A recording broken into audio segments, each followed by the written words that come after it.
Om Jnanatimidam Dasya Gyananjana Sadakaya Chakshurmilitam Jnana Tasmai Shri Gurave Namaha Shri Chaitanya Manopistam Sthapitam Jena Bhutale Swayam Rupa Kadamahyam Tadhati Shapadantikam Vandeham Shri Guru Shri Madhakamalam Shri Guru Vaishnavascha Shri Rupam Sagrajatam Sahagana Raghunathan Vitam Stam Sadivam Satvaitam Savatutam Parijana Sahitam Krishna Chaitanya Devam Shri Radha Krishna Padam Sahagana Dudita Shri Vishakam Vitamscha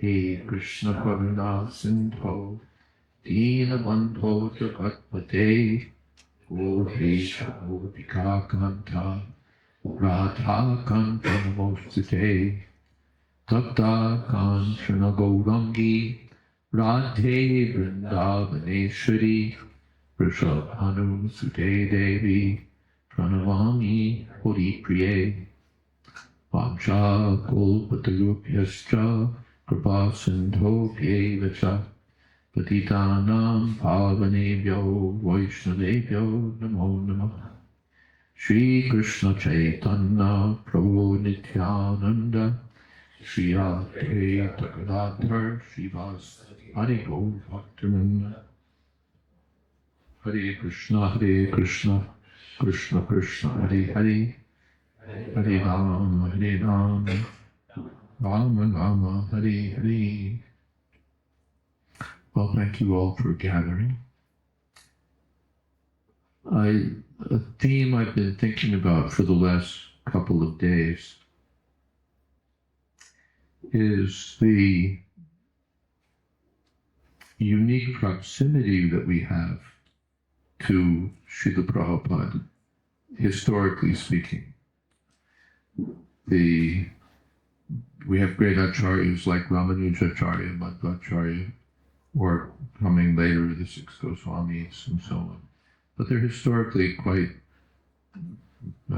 distant, that is to say, hundreds of years of time in between, whereas with Srila Prabhupada, 50 years, roughly, since his disappearance, not very long time. So there's this, first of all, Prabhupada's stature, that he uniquely spread Chaitanya Mahaprabhu's movement so powerfully all over the world in such a short time. So he's even among, just like Prabhupada. What is that?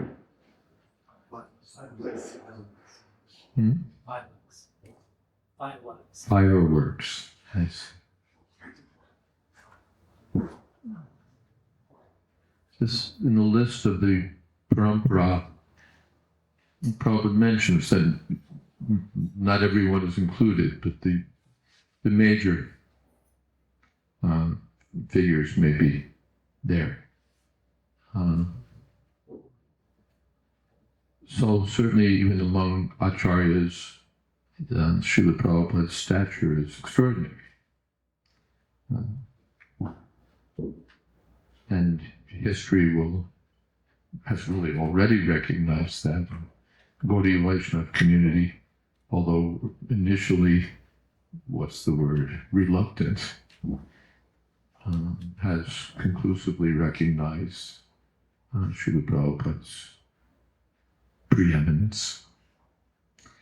One scholar in Vrindavan, on the day that Krishna Balaram was installed, recited a Sanskrit poem of his own, verse of his own composition, which of course I don't remember, but I remember one line, Sri Bhakti Siddhanta Pratama Shishya. Pradhan Shishya means the foremost disciple. Sri Bhaktivedanta Pradhana Shishya. That's acknowledged now. Srila Bhaktivedanta Saraswati Thakur had many worthy disciples, no doubt, but Pradhana Shishya. Srila Prabhupada proved himself came out to be the preeminent disciple of Srila Saraswati Thakur. And even beyond the disciples of Saraswati Thakur, a extraordinary missionary of Sri Chaitanya Mahaprabhu. And so close to us. So we have that unique circumstance. And then we also have that he's no longer physically present. Today is the disappearance anniversary of Srila Prabhupada. And now, how many? 15? How many years? 14 years? 40 years since Srila Prabhupada was with us. So it's on the one side so close, but on the other side, physically he's no longer present. But on the other hand, he lives forever by his divine instructions. So he's present. So both things are there. He's present by his instructions. He's physically not present, but he was physically present in a time so near to us. So it's a unique circumstance, or you can say unique, but why not? Extraordinary circumstance. And that's where we find ourselves in this, just as the followers of Chaitanya Mahaprabhu, those who came after the Goswami, so close. Mahaprabhu, just like Kavi Karnapur, I think, he came, no, he didn't come after, because he sucked the toe of Sri Chaitanya Mahaprabhu, but he was a child. And then those who came shortly afterwards, they didn't meet Mahaprabhu. But so the whole atmosphere was surcharged by the recent presence of Sri Chaitanya Mahaprabhu. Even I'm reminded when I first came to 26 2nd Avenue,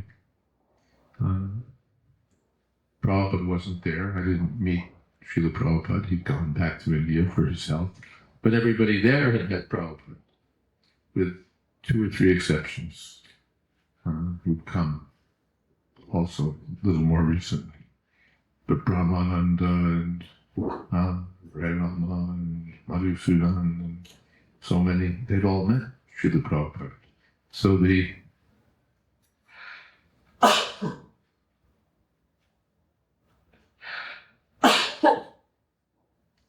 atmosphere was surcharged by Srila Prabhupada's presence, and devotees would say something like, Prabhupada said this and Prabhupada said that, and it means they were there when Prabhupada had said it. It wasn't handed down through a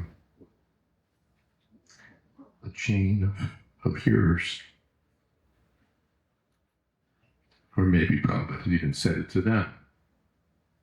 If they said, Prabhupada, Swamiji didn't like this, Swamiji didn't want us to do that, it was from their personal experience.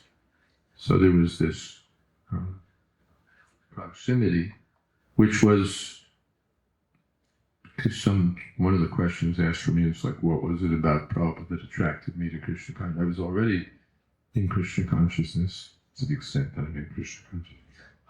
I'd already joined before Prabhupada came back, but there was this association of devotees who were very close, who'd been with Srila Prabhupada, face to face. So we find ourselves in a similar place, a similar circumstance, where Srila Prabhupada was not so far away from us historically, And yet there is this distance, and therefore devotees will ask, could you tell us a story? Could you tell us some pastimes? Can you tell? Which I'm not so good at. Others are, and it's wonderful. But I'm just not so full of stories. But understandably, devotees, and after Mahaprabhu's disappearance also, devotees used to gather and hear from the personal associates of Chaitanya Mahaprabhu different pastimes, different dealings of Mahaprabhu, or different instructions. So it's natural.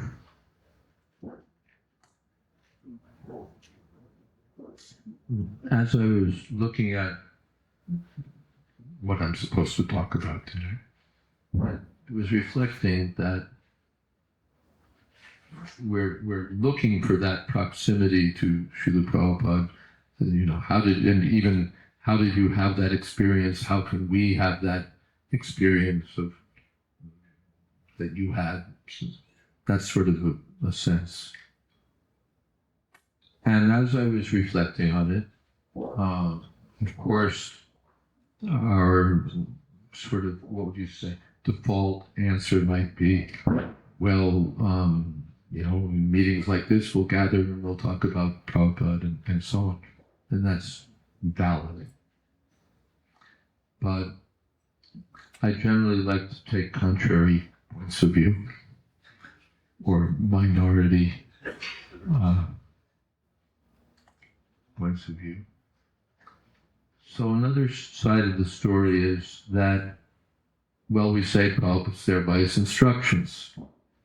And that's, Prabhupada emphasized that after the disappearance of the spiritual master or the Acharya, he's present by his instructions. And that's more important than the physical presence, because physical presence, you may sometimes be available and sometimes not. But the presence by instruction is always available. But I wanted to add another layer to that, or another aspect to that we say by his instructions. Now, what are the instructions? The one instruction is that we, tad vigyanartam sa guru meva vigache, that vigyan, vigyan means, what does vigyan mean? Realized knowledge. Realized knowledge. Realized knowledge. What's realized knowledge?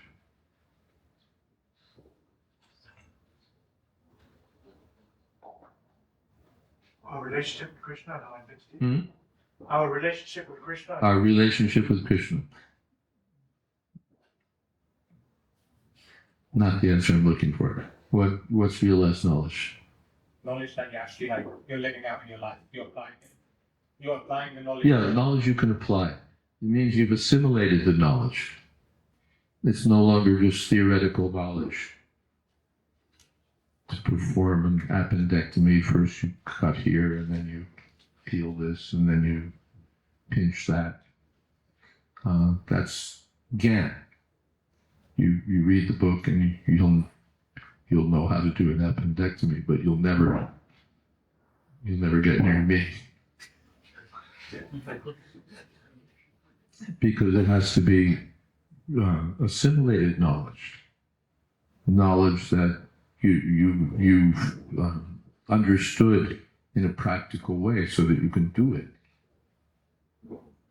Otherwise, you have gyan, you have book knowledge, which anyone can open the book and get. But under the guidance of a senior surgeon and so on, you find your way around your first appendectomy, and then the second and the third. By the time you reach your 150th, you can do it,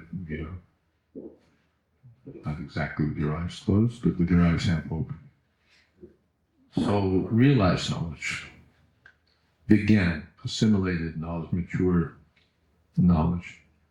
Vigyan artha, if one wants to get the benefit of vigyan, realized knowledge, sa guru meva vigache,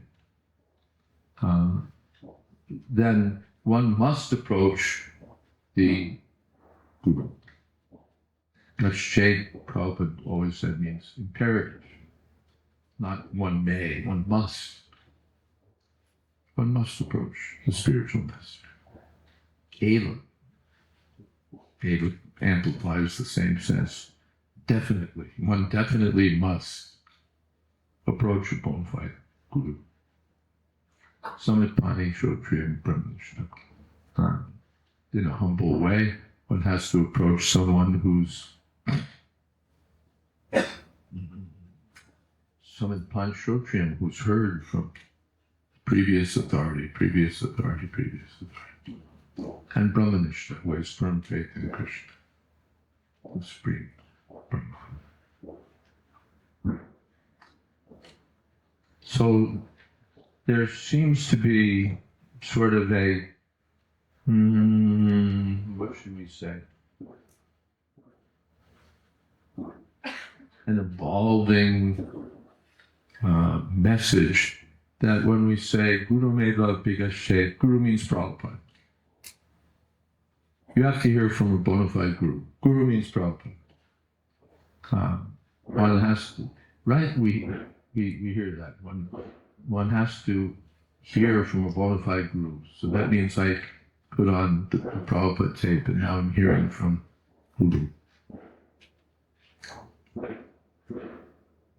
And certainly Prabhupada is Guru, but the specific meaning is that one has to accept personally an immediate Guru.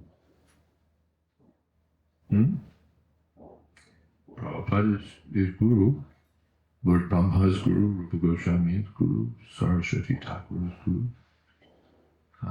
But how do we link with Sri Chaitanya Mahaprabhu, with the six Goswamis, with Saraswati Thakur, with Prabhupada? Through the chain of disciplic succession. If we say Prabhupada lives by his teachings, that's one of his teachings. Adho Guru Padashray. To get started, one has to approach or take shelter of a bona fide spiritual master. If we trivialize that, then we're trivializing Srila Prabhupada's teachings. And then it comes to the point of even apasampradaya or invented doctrines that we're all going to be initiated by Prabhupada by a mystical process or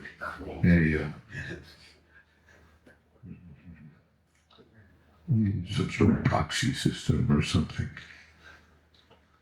which is all invention. So we hear slogans like Prabhupada in the center. Which I don't have something I'm going to object to, but Prabhupada in the center means Prabhupada's teachings in the center. It certainly doesn't mean Prabhupada in the center and his teachings off to the side. So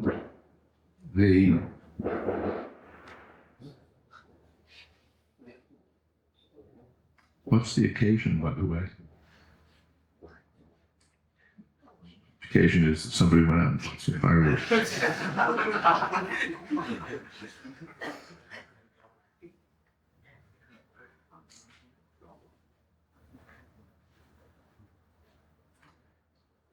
So, to get the full effect, the full understanding, to actually connect with Srila Prabhupada, with the Parampara system, one has to approach it. The representative, as Prabhupada said, presence, representative of Krishna, or present representative of Srila Prabhupada. If you ask me to tell some Prabhupada stories, or what was it that especially attracted me to Srila Prabhupada, or one aspect of it would, what do I miss most about Srila Prabhupada? One answer might be, I miss Prabhupada turning the apple cart upside down, by which I mean taking whatever the status quo was and just dismissing it. What is this nonsense? Why you are doing this? Who taught you to do this? Or, very nice that you're doing this, now you have to do double. Or, it's very good that you're serving as temple president here, now I want you to. And the next thing you know, you're in Timbuktu.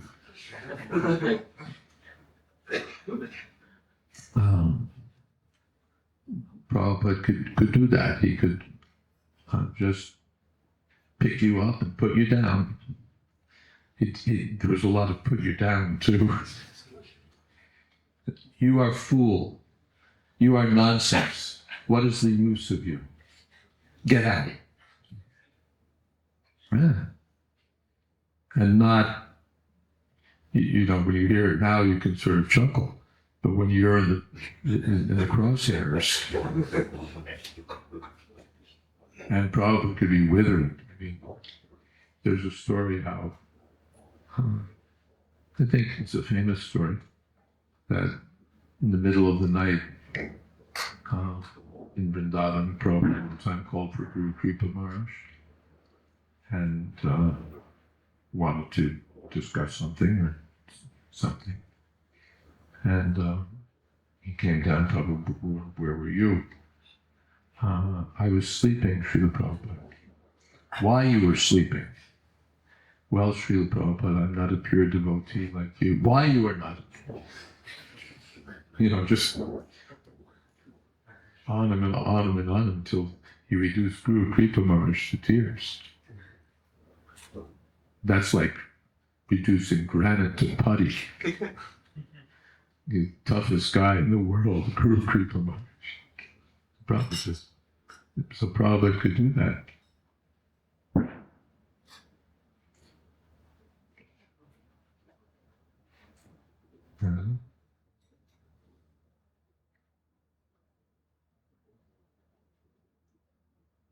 So that's the Srila Guru Govinda Maharaj mentioned that one time, I think, that it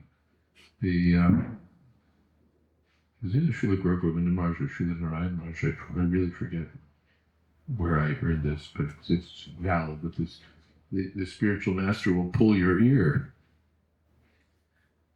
We all love Prabhupada, and one of the reasons we love him is he's not going to pull our ear.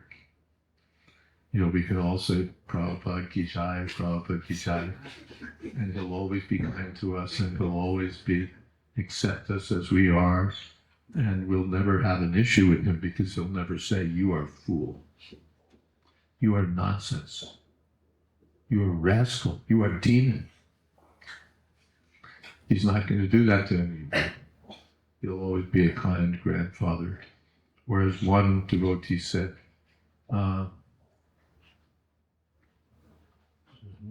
who was it? Do you remember? It was said yesterday, one of my god-sisters, I think, was saying that the people that she preaches to, they see Prabhupada as the deity. Right? That, for them, Prabhupada is a deity sitting before us, and that's kind of their experience of Prabhupada. But for Prabhupada's disciples, he was not only a deity, but he was a fierce deity. He could be withering. And as far as accepting everybody as they were, forget it. That was the furthest thing from Prabhupada's worldview, that we just accept everyone as they are. That's great for drugstore self-help books, but in terms of Srila Prabhupada, no, we don't accept you as you are. As you are rubbish. You are mleccha.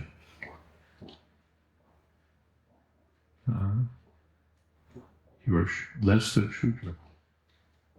Because the initiation or process of Krishna consciousness is a reformatory process, which means that we have a form, but we have to be reformed. Form as it is isn't good enough. We're not going to accept you as you are. If we're going to accept you as you are, there's nothing for me to do. The teacher doesn't accept the student as he is. All right, this is what you are, but that's not what you're going to be when you graduate. We have to do something with you in the meantime, so that you'll be more than what you are. So that you'll be different from what you are. Otherwise, what's the teacher's job? Just to say, yes, I accept you as you are. Really? No. We accept that this is what you are, but it's not good enough. That's why you've come. Arjuna didn't say, Krishna, now I surrender to you, please accept me as I am.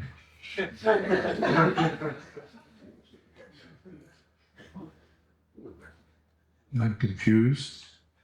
I've lost my sense of what my duty is. Now I surrender.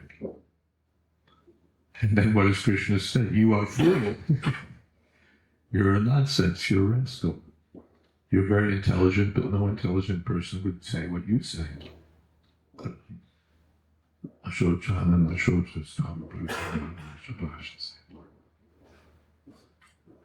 So, this isn't to say that Prabhupada wasn't also very kind, that Prabhupada wasn't also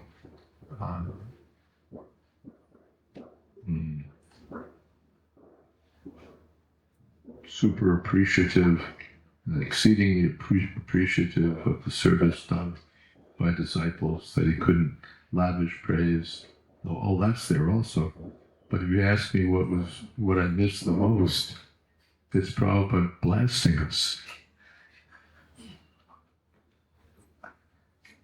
One time right after I was initiated, I was enlisted as Prabhupada's assistant cook, literally like the day after I was initiated. I was initiated in New York, Prabhupada went to Boston, and I was helping Govinda Dasi as assistant. And cooking was very simple, but one day I burned some vegetable.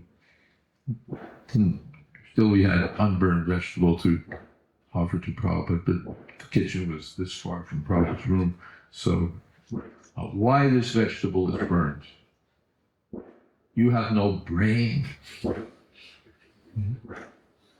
That was Prabhupada. Prabhupada was talking about how his Guru Maharaj used to blast his disciples. Prabhupada said, those were our glory days. Those were our glory days. So if we want, so the question is sort of how do we have that experience of Srila Prabhupada? We have that experience by approaching our own spiritual master.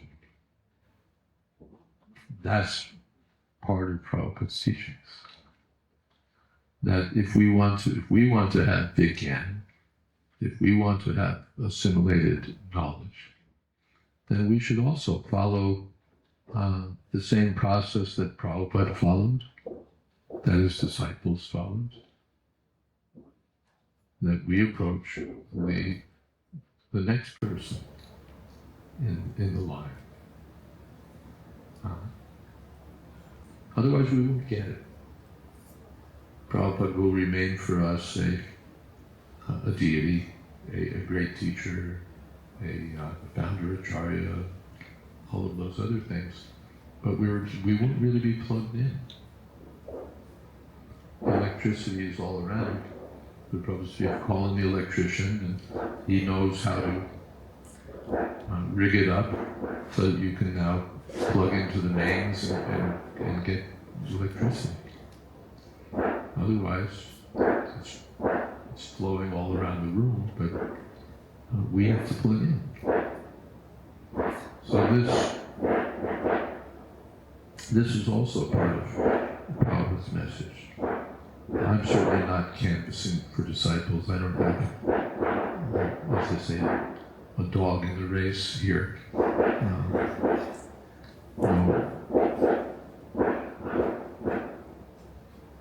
It's not at the end that I'll send somebody around with a sign-up sheet.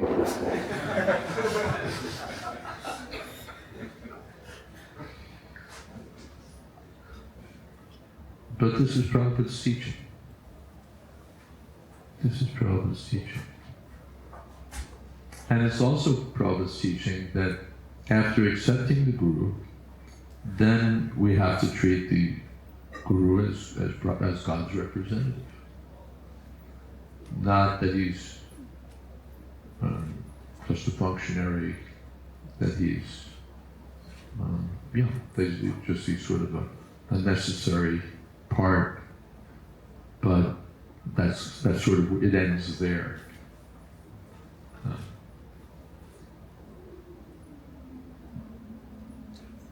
Chakudandilo Jajanme Janme Prabhupada. That, as Prabhupada quoted in that lecture that was played earlier today for those who were there, that he had that, he was reading Vishwanath Chakravarti Thakur. One has to make the instructions of the spiritual master one's life and soul. The service of the spiritual master one's life and soul. It's not superficial that I accept the Guru because everyone has to accept the Guru. It's a matter of fashion, a matter of style, a matter of, convention. To fulfill, tick the next box, I have to accept the Guru. So I looked down the list, I accepted a Guru, now I'm initiated. And now I follow Prabhupada. It doesn't work like that. We follow the person who follows Prabhupada. And that's how we follow Prabhupada.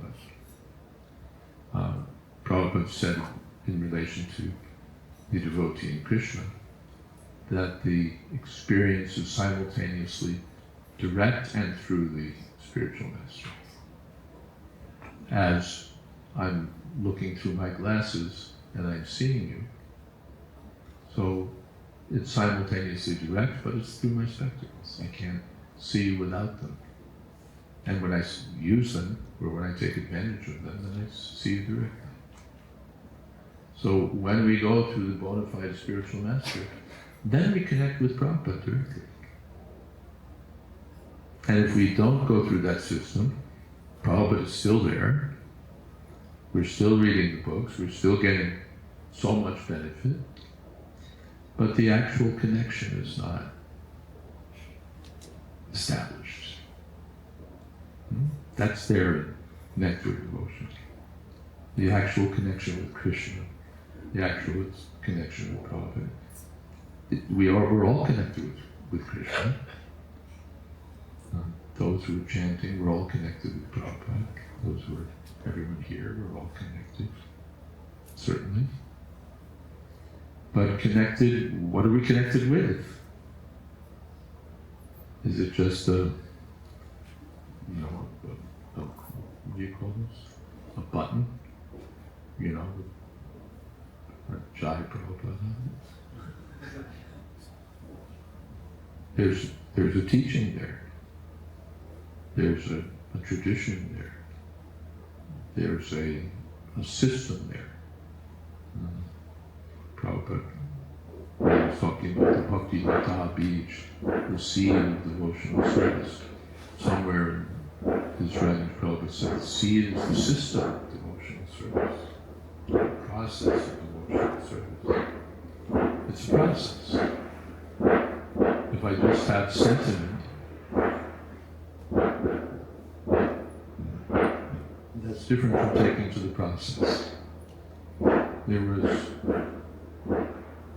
God said, today you come on sentiment, tomorrow you'll leave on sentiment. Sentiment is all right, but one has to go beyond sentiment and take up the process. Otherwise it remains sentiment. And sentiments can change. Today I came, the next day I left. That's the nature of sentiment. So we if we want to have that, we want to have that experience. What is it like? What is it that you experienced by being with Srila Prabhupada? That's what we want to know. Why did you put me on this chair? You want to know what I experienced by being with Srila Prabhupada, or what Malaji Devi, or Vishaka Devi, or Amita Prabhu, or any of the, what did you experience? What was it like? And in one sense, we'll tell you what it was, but in another sense, we can't tell you. You have to have the experience. That story was there of some children who were asking their grandfather what jackfruit tastes like. They hadn't tasted jackfruit. Maybe they'd moved to the UK or something. They never tasted jackfruit. And what's it like? And they said, well, I can't tell you. You have to try it yourself. No, what's it like? What's it like? Well, you have to. No, what's it like? Finally, he said it's like drinking sugarcane juice strained through a Muslim's beard.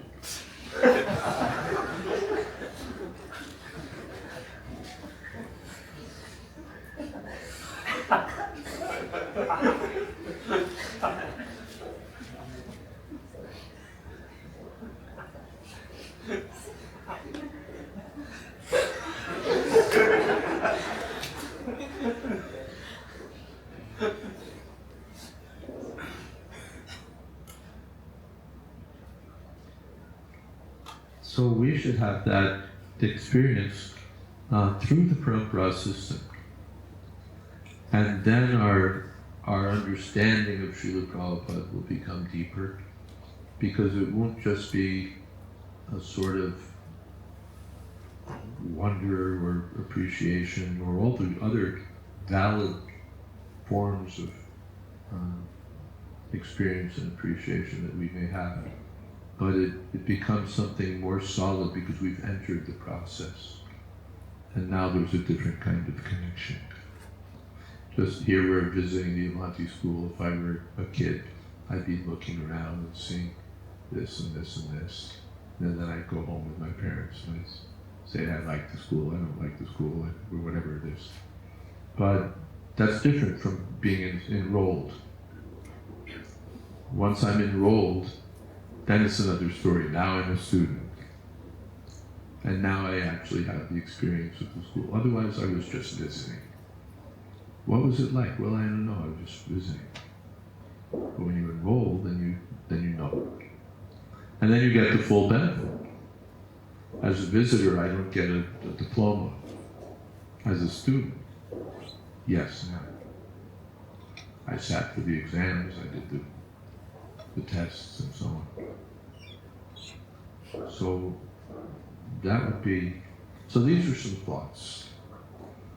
And it's not to be rushed, that today is Saturday. I hope that by next Saturday you'll all have surrendered to a guru and be lined up for initiation. It's not like that.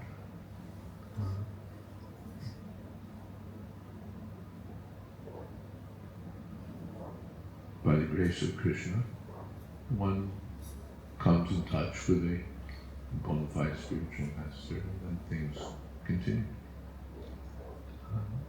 It's not based on some ecclesiastical pronouncement. Here's a bona fide guru, this is where you should surrender. Finally, it's up to the guru and the disciple. Where do I have confidence? Where do I have faith? Whom am I willing to accept as master, as student? It's not a matter of ecclesiastical convention. It's not a matter of birth that I accept a guru who's bona fide because he's born in a certain family.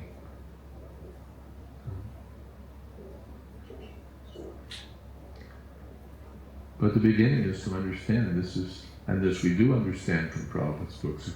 Who's a bona fide guru? Well, read Prabhupada's books.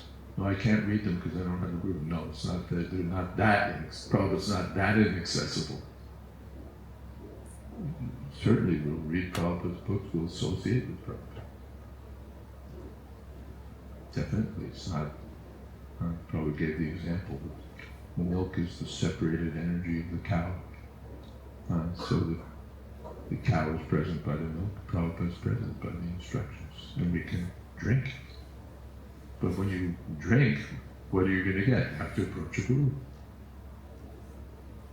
No, I just read Prabhupada's books and follow his instructions, so I don't need a guru. Excuse me, what were you reading?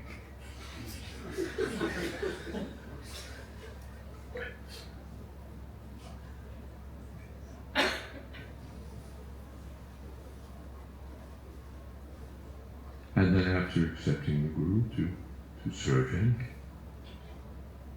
to follow his instructions, and not to trivialize the guru and think that he's just an ordinary human being, or just a sort of a placeholder, but genuinely to surrender and to follow. And then we come closer to Prabhupada, to the point where the connection is eternal and solid. All right, those are my starting thoughts, and I wonder whether you have something to add or ask about.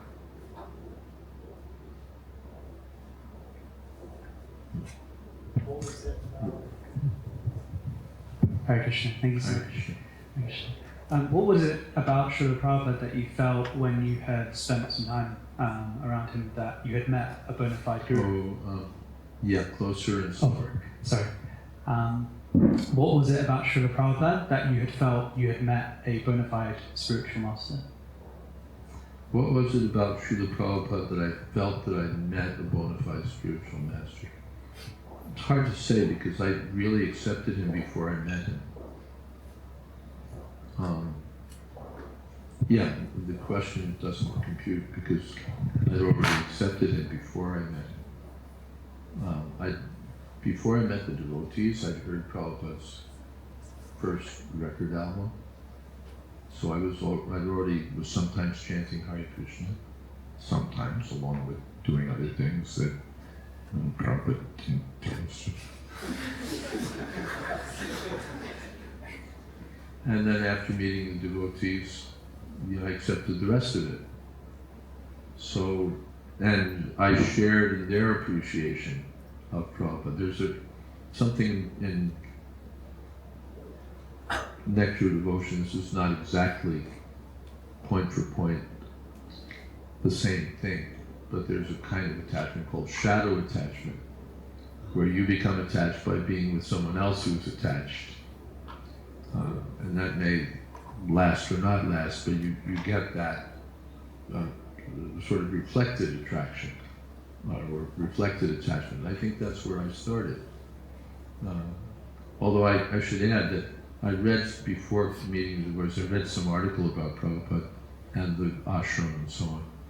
And I was impressed that Prabhupada sounded very authentic, because he was strict. It mentioned in the article that there was a professor who was among the disciples, and he asked Prabhupada for a postage stamp to mail a letter, and Prabhupada was like quizzing him over why he needed this postage stamp. Prabhupada was also the treasurer. Why do you need a postage stamp? So there were other things in the article along those lines that made me think, this is a real guru. So I felt that I wanted to find something like this. Not this, because it sounded too strict, but like this. And then when I actually met the devotees, then I saw, yes, this is the right thing. So I'd say by the grace of the devotees, or by contact enthusiasm, I was already enthusiastic and appreciative of Srila Prabhupada, so that my initial skepticisms and all of that have been sort of dealt with by the time I met Srila Prabhupada. Okay? If it's okay, I have one other question.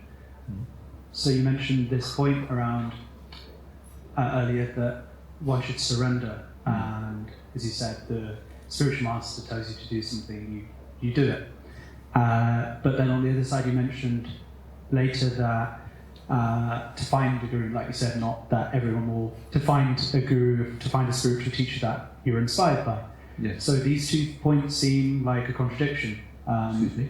These 2 points Single contradiction? yeah, that on one hand I should surrender, on the other hand I should find how somebody that aligns to me, and that seems like not Somebody who presses all my buttons because whatever I ask for, he'll say yes. Not that kind of inspiration. I finally found a person who agrees with everything I think. And so I'm going to surrender it to him because it's just like surrendering to me.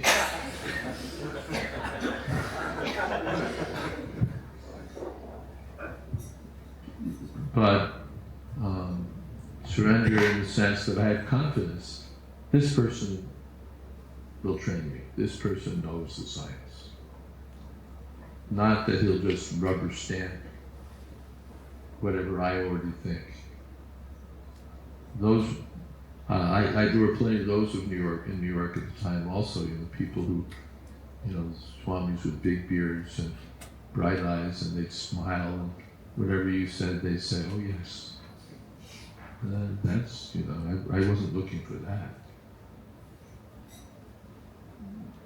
You want somebody who's serious business.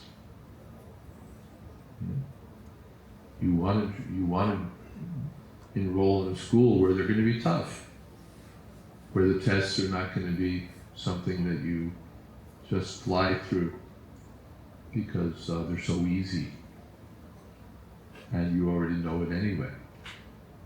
You want it to be hard so that you're trained, so you get an education, not that you come out knowing what you already knew. We had a slogan in America, the sort of, well, in their eyes at least, premier military division of the Marines. And their slogan, recruiting slogan at one point was, the Marine Corps builds men. And people would join the Marines because I want to be a man who's trained, a man who's tough. And the Marines would put you through it.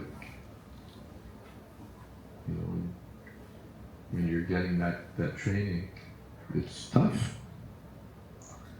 But the result is that when you're on the battlefield, what you do is practically a reflex. You just know what you're doing. So I'm told. That's what you're looking for. You're not looking for just coming out being what you already were. You want to be built into something new. As Prabhupada said, a reformatory process.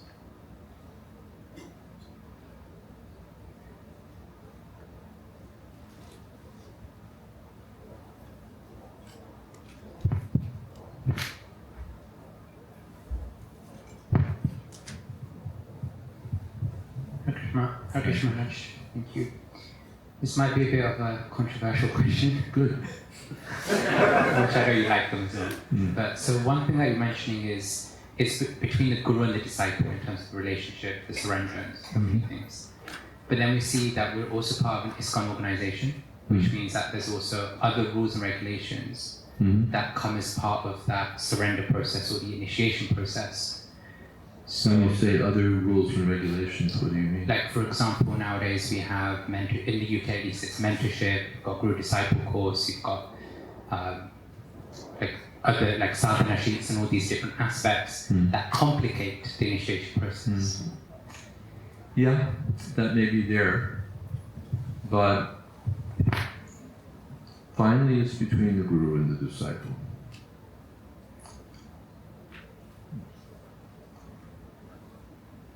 If I want to take your controversial question and make more controversial controversy out of it.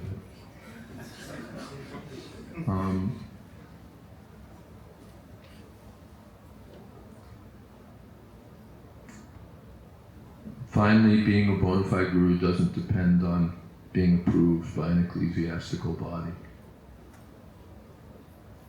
It's not that a person who's been voted upon or who's got a no objection certificate or whatever way it's put must be a bona fide guru. Or that the person who hasn't gone through that must not be. There's somebody who's quick on the internet could find a place where Prabhupada says in Chaitanya Charitamrita Adi Leela chapter 4 that one shouldn't accept that finding a bona fide guru is not a matter of ecclesiastical convention. Just if you look for those two words, ecclesiastical convention with Prabhupada, maybe you'll find the sentence I had in mind. That one should not accept a guru according to birth or according to ecclesiastical convention. What's an ecclesiastical convention? It's the church convention. A convention established by the religious institution. So finally, it's not the religious institution that determines the relationship. It's between, you can't come back later and say, well, it didn't turn out, and it's the fault of the institution because they told me he was a bona fide guru. It's up to you. Or that because they didn't. One of the first disciples, maybe the first, but one of the first certainly, of His Holiness Bhakti Maharaj was a devotee named Chaitanya Das. His son Chiranjeev is here in UK. And at that time, when Chaitanya Das met Bhakti Maharaj wasn't on the list. It was a very small list back then. I forget whether it was 11 or it expanded to 14 or something. Maybe 20 or what have you. But Bhakti Maharaj wasn't on the list. If you were in Bengal, there was a person that practically everyone would go to, and that was it. And here's Chaitanya Das. He's been a devotee for so long, and he's waiting for initiation or ready for initiation. But he decided that his faith was in Bhakti Maharaj. And so he just waited. Just waited for years. And when the approval came, then he accepted. So he followed, of course, the conventions of the institution, but the relationship was already there. And he didn't change his determination because of lack of institutional approval. So I don't mean to beat up on the institution or its rulers, but finally the essence of it is like marriage. Are you girls all going to wait for GBC approval?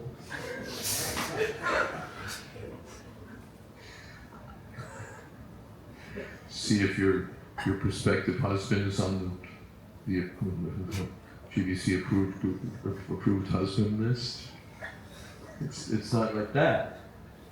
It's individual. It's between. Of course, there's family involvement and so on, but it's not really an institutional matter. It's not an institutional matter. So arguably, the relationship between the spiritual master and disciple, it has nothing to do with the institution. It has to do with the guru and the disciple. Now, if the guru is a member of the institution, naturally he's going to cooperate with the institution. if the disciple is a member of the institution, naturally he's going to want to work within the institution. If not that, now that I'm a disciple, the institution could go take a hike. But the relationship is not established by the grace of the institution. It's not valid because it's certified by the institution. It's valid because it's what you would say backed by Krishna. You know, the way your currency is backed by the Bank of England. It's Krishna who determines whether you're a bona fide disciple or a bona fide guru. So I hope that's a sufficiently controversial answer to your question. Yes. Okay, wherever the microphone's going. Thank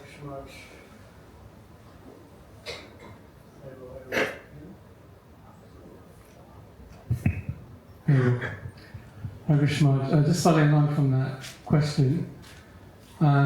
So if you had got initiated because of, what's the word again? Ecclesiastical. Ecclesiastical considerations, then what do you do? So say it's like a formal relationship, or like a relationship with Prabhupada because the guru has hundreds or thousands of disciples, so you're not getting the juice. Well, you got initiated because of ecclesiastical considerations, and now you're one of 143,000 disciples of that guru, and where are you going to get some juice? First thing is that it's not that approval by the institution makes someone invalid. It's not because the institutional, he is on the list, therefore forget him.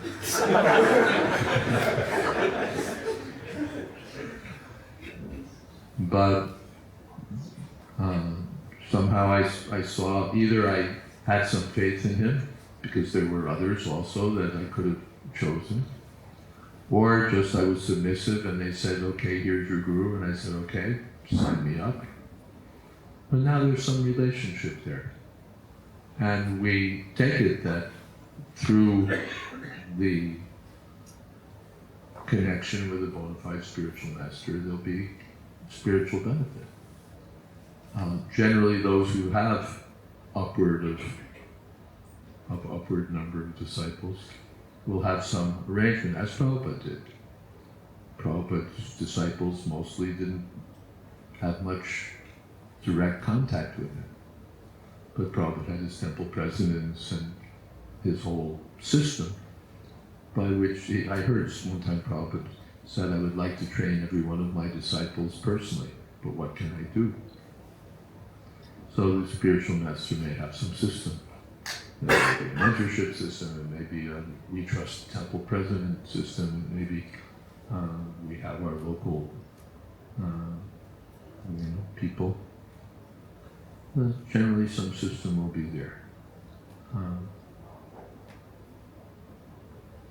Otherwise, the system is there from Krishna that I may take, naturally I'll take instructions from others who will help me follow the instructions given by my guru. We assume that the guru is giving legitimate instructions, the same instructions that Prabhupada gave.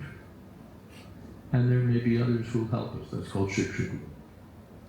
One may have only one initiating spiritual master, but one may have many instructing spiritual masters.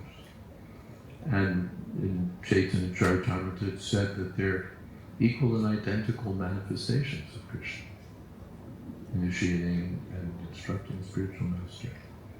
So I like to think of, no, let's not say that. Doesn't sound very solid. But there are different ways in which Krishna is coming to us, through the Diksha Guru, through the Shiksha Guru, through the institution and its so many advantages that it confers, through the deity, through the books, in so many different ways. Krishna is making himself accessible to us, and all of these blessings come to us, and we can take advantage of them. Who was it? Kaviraj Goswami. Nityananda Prabhu came to him in a dream and said, I want you to go to Vrindavan. So, of course, we don't want to base our movement all on dreams, but Krishna is not limited. That if you're Diksha Guru, you're only one out of 140,000, and so it's distant. And not Prabhupada even, he wasn't one of the more physically, not so much in proximity with his Guru Maharaj. There were disciples living in the ashram who were with him every day. And Prabhupada was at El Soldur, Prabhupada was in Allahabad or here or there. But he kept the instructions of his Guru Maharaj in his heart and did the needful. Is that? Yes, thank you, Maharaj. Okay. Thank you. I think we'll have one last question, Ari, if that's okay, and then we will move on to the next part of the program.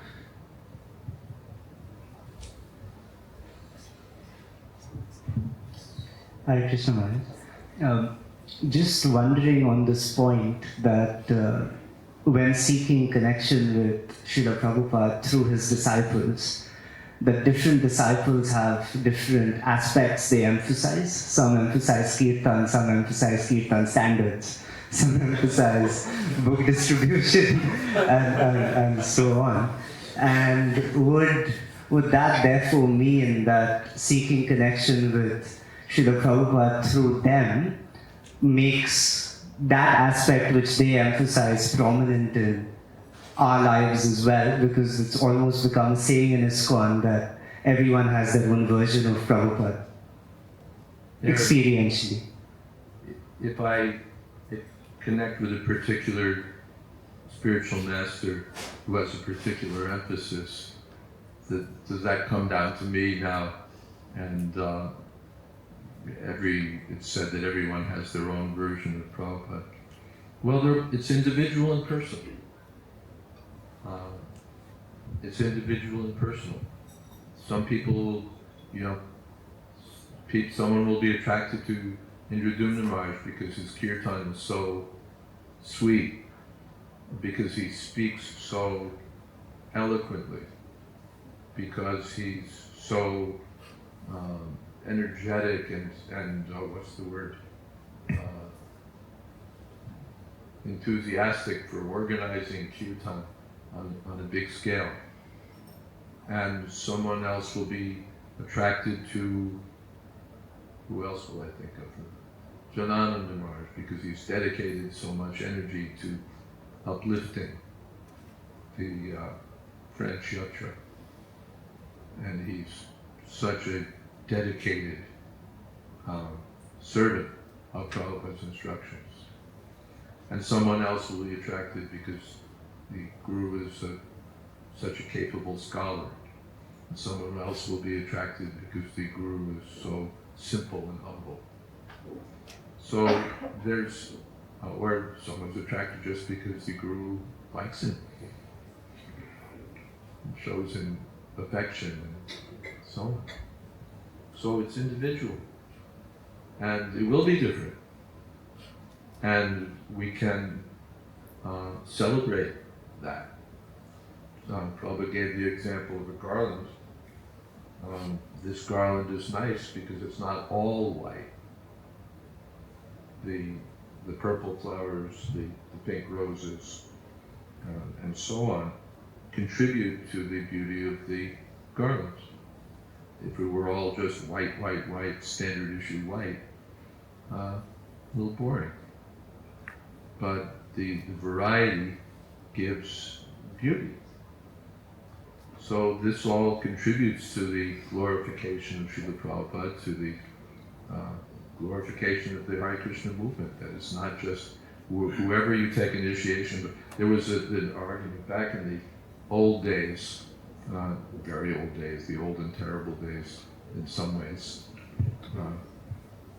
although there were good things about it. But in the days of 11 zonal acharyas, it didn't matter where you took initiation, because the argument was given that, well, you took birth in his zone or you joined in his zone, so you're destined to be his disciple. And then the little example that was given was, well, water from any tap is the same. So it's, don't make a choice, just follow. And that's okay, impersonal in many ways and just mechanical. The water from every tap is the same, but it's not. This guru will be different from that guru, different from this guru. In one place in Nectar Devotion said that's detail. We don't care so much about the details, we care about the principles. Or you can say different flavors or different emphasis. If you take initiation from Vaisheshika Prabhu, you're going to hear a lot about book distribution. Because that's one of the glories of Vaisheshika Prabhu. He's such a wonderful promoter and expert in the art and science and imperative of distributing Srila Prabhupada's books. And if we didn't have Vaisheshika Prabhu, we'd be so much the poorer. And those are his disciples who are fortunate, but not that if your guru doesn't have the same intensity of book distribution, well, okay, happy you have a guru. Too bad you don't have Vaisheshika. You'll get differences, and we'll appreciate the other gurus also. It's not that only my guru is the only way, but I'll appreciate your guru and your guru and your guru. Not that we're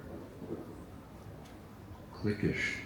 Only my guru is the favored recipient of Prabhupada's mercy. We like that variety. We like that there are so many different Prabhupadas.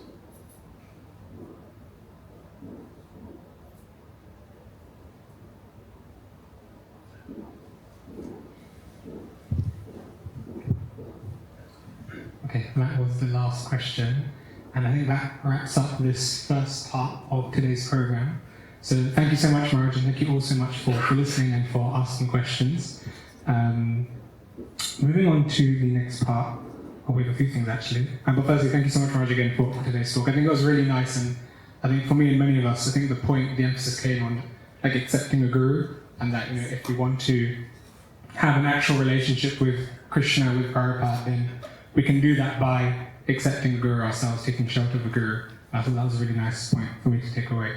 But yeah, thank you so much, Maharaj. Now, I should just say, we associate with devotees, and then we accept a guru.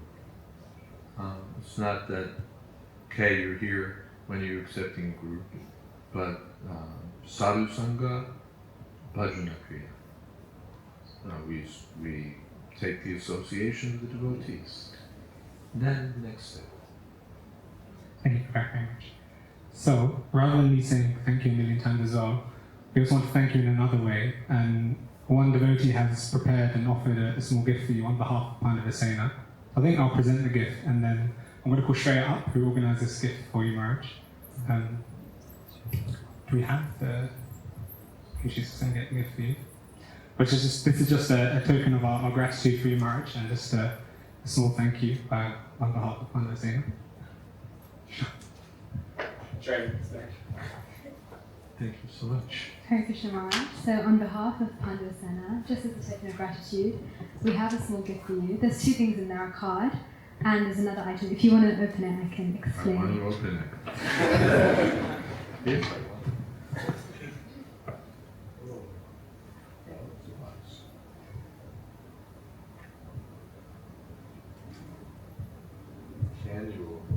It's a test. I think you just have to slide the box out of the... Slides, right? Yeah. Okay. I'm getting old and weak, it didn't want to slide for me. Inside we have a silver jewelry trinket for your deities engraved with Jai Shri Krishna Balaram. And inside are 2 necklaces for your deities that are handmade. Thank you.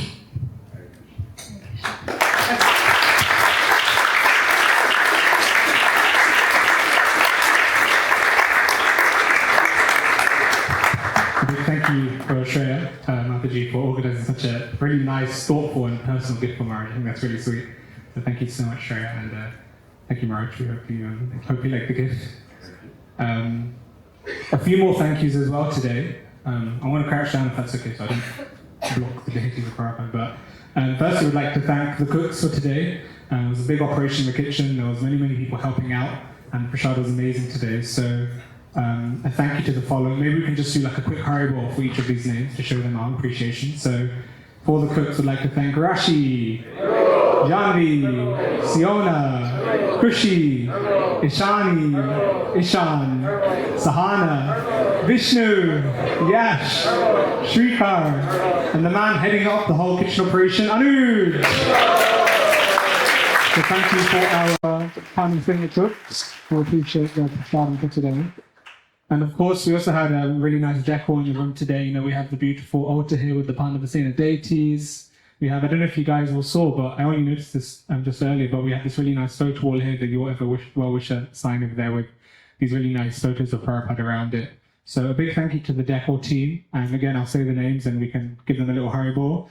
We'd like to thank Shreya, Kushi, Vishnuhan, Parthvi, Kaya, Lakshmi, bringing Susan back, Rohan, Shiraksha, Vrinda Kishori, Alicia, sorry, Janvi.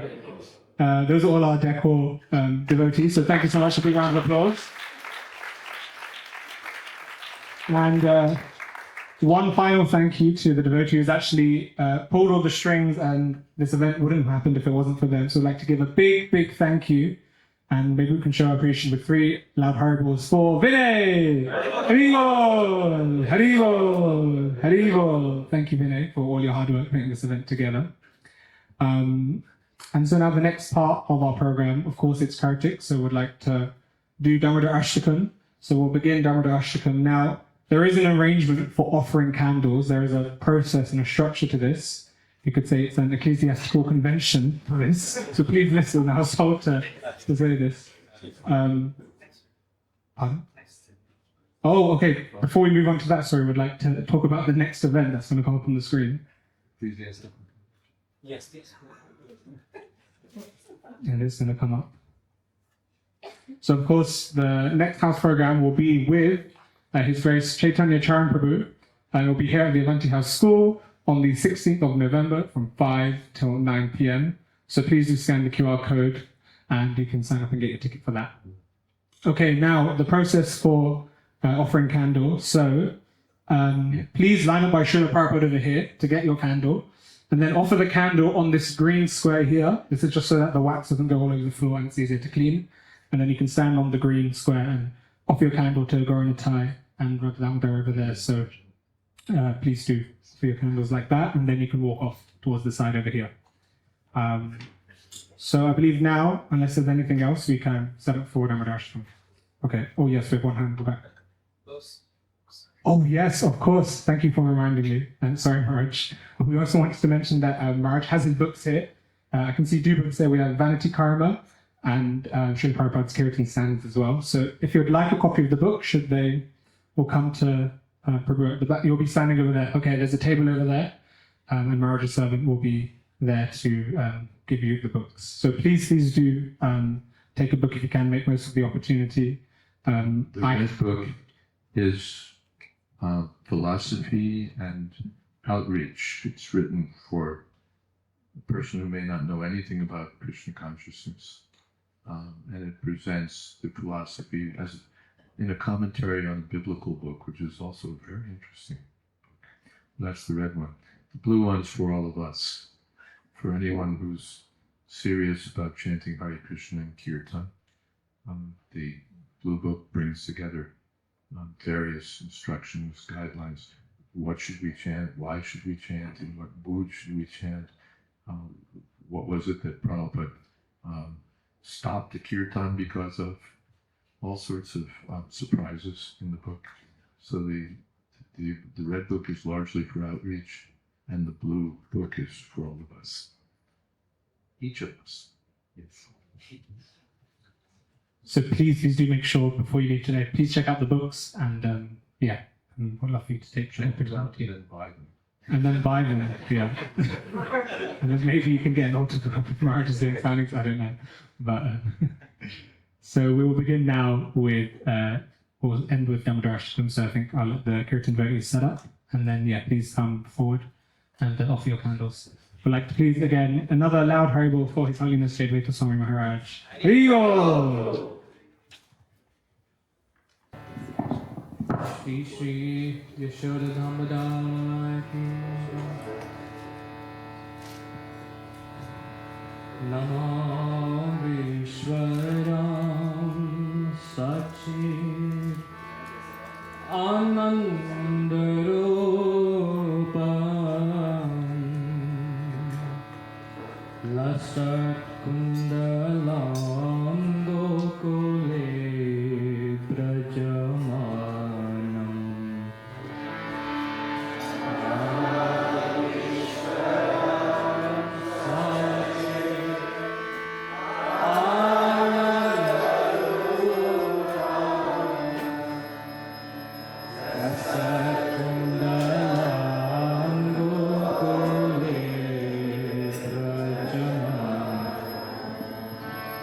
Yashoda Biyolaka Ladhavamana Param Ristam Atyanta Potrutya Gopya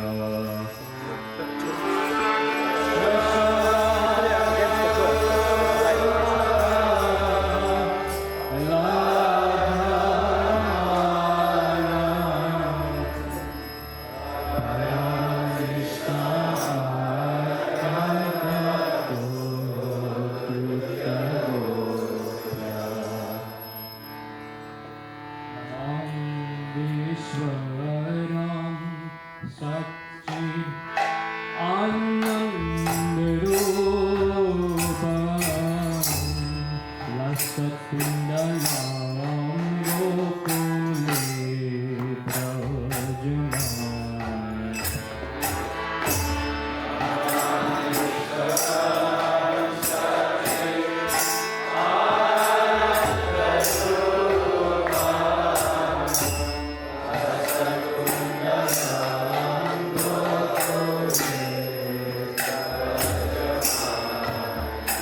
Yashoda Biyolaka Ladhavamana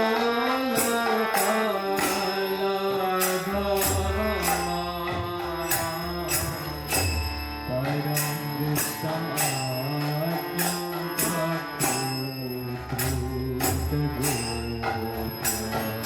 Gopya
विग्रहो में Shri Damodar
Krishna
Hare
Yashoda Damodar ki Shri Radha Govinda ki Srila Prabhupada